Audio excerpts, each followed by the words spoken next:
I'm here with Jake Ferreira, co-founder of the Hope Strengthens Foundation. Let's just get right into it. Kind of give the viewers a backstory of Hope Strengthens, how it started, founding story, and what you guys are currently all about. Sure, thank you, and thanks for this opportunity. Hope Strengthens Foundation started in 2010. It was following a really personal experience. Our co-founder, Jim Fahey, and I had a mutual friend, Joe Murray, who was battling cancer at the time. And the community was incredible. Everybody came together to raise resources for Joe so that he could focus all of his energy and effort on getting healthy. And it was through that experience we recognized the power of that community and bringing people together and realized that it was repeatable. We didn't know how, we didn't know where we were going to find people to help, but we knew that standing up the organization was important. And Joe was inspired during his journey against cancer by the words hope and strength. And so naturally, it made sense to name the organization really in honor of Joe. Fast forwarding, thankfully, he's healthy now and he actually serves on our board, so he continues to inspire us daily. When we stood up the organization, again, we didn't know how we were going to find people to help, but through degrees of connection, inevitably, we found people who were dealing with life-threatening illnesses, disabilities, or traumatic injuries. And the same way that we helped Joe was understanding what are the targeted needs that need to be addressed when someone's dealing with something severe like that. And typically it's medical bills, as you can imagine. It's expenses related to care, transportation, food, fuel to get to and from a hospital or an appointment, and specialized equipment that oftentimes insurance doesn't cover. So we've been around 15 years now, and quite frankly, our mission hasn't really deviated from that original experience. How can we find someone to help, understand what those targeted needs are, and address them as rapidly and directly as possible? Because people have been so generous with their support, we've been able to expand our operations beyond just that one-on-one experience. And the way in which we've done that is through partnering with hospitals and their patient service programs. They're the ones who see the patients and families directly. And so by partnering with them, we can reach many more patients and families than we could on our own as a small organization.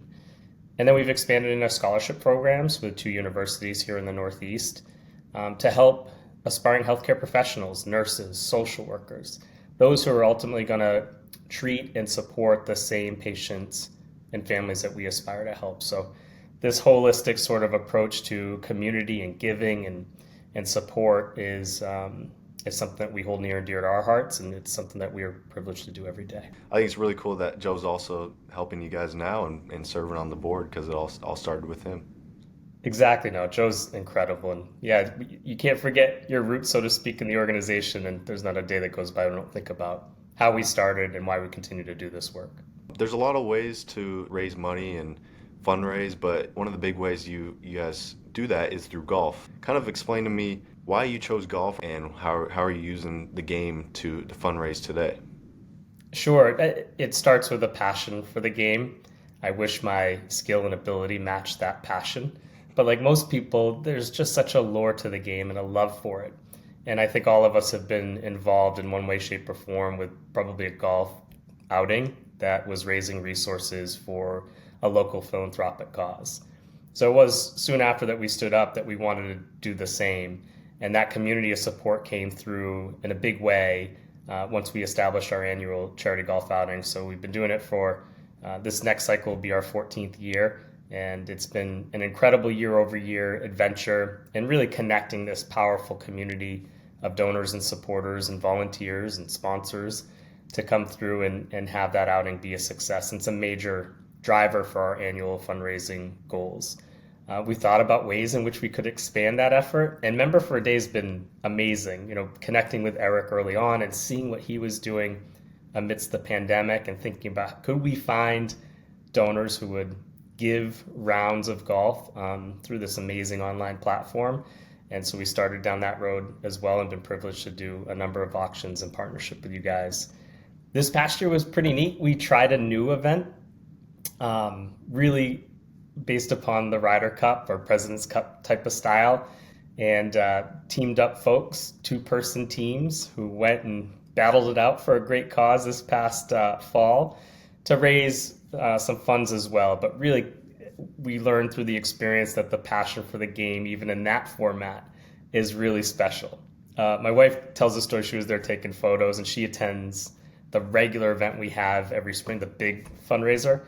And she said it was amazing, but she could tell the energy was different. Like people were really competing against one another, but still at the end of the day, we came together to raise resources for the people that we're privileged to support. So we're excited to do that event again next fall.